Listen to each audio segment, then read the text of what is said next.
The tyrant's forces have lost more territory in a matter of days than they have gained in more than 6 months of war as the Russian army made a hasty retreat amid a stunning Ukrainian offensive.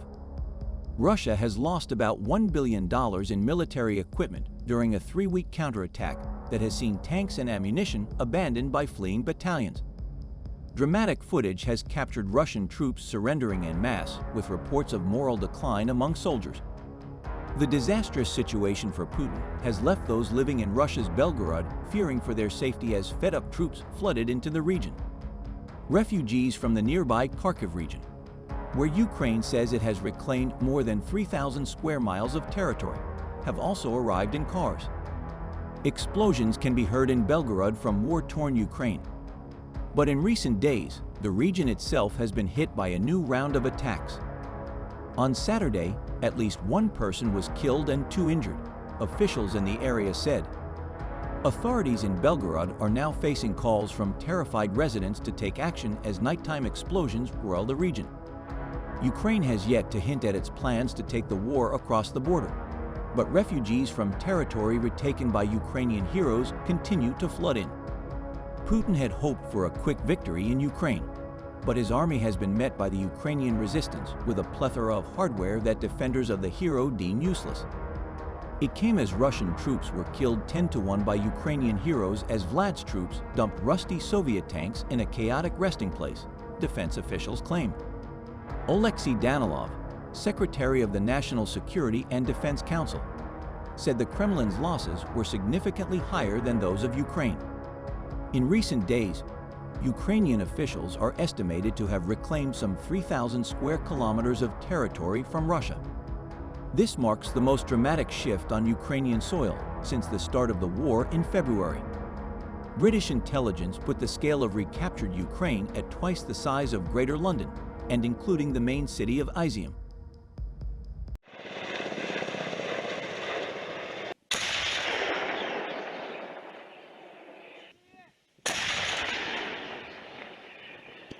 Meanwhile, Ukraine has found a new tank grave filled with damaged Russian vehicles near the site of the Izium massacre as Vladimir Putin's troops fled for safety.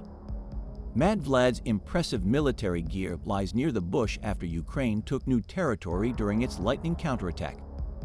A footage uploaded to Reddit shows a number of burnt tanks and rusty military vehicles in a mud swamp.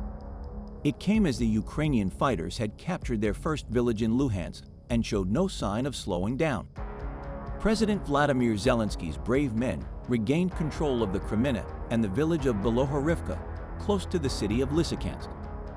The strategically important city fell in July, and its recapture is seen as a step towards eliminating the occupation of the Luhansk region from invading Russian forces. The lightning speed of Ukraine's progress has prompted Putin's thugs in the occupied territories to call for an urgent referendum to annex territory to Russia.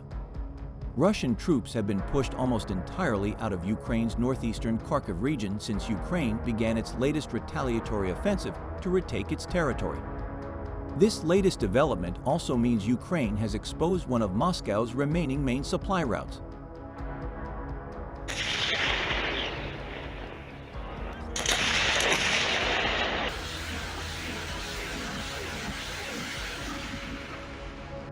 On Saturday, there were reports that Ukrainian forces had intercepted logistics on the main P-66 highway.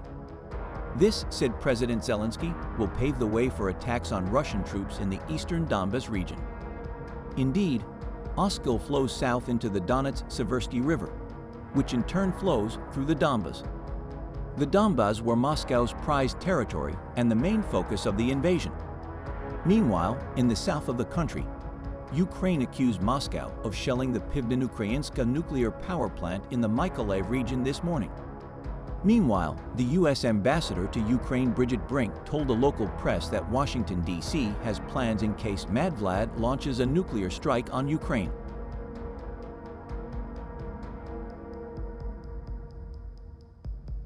Огонь! 10 огонь по цели! 10 снарядов огонь! 10.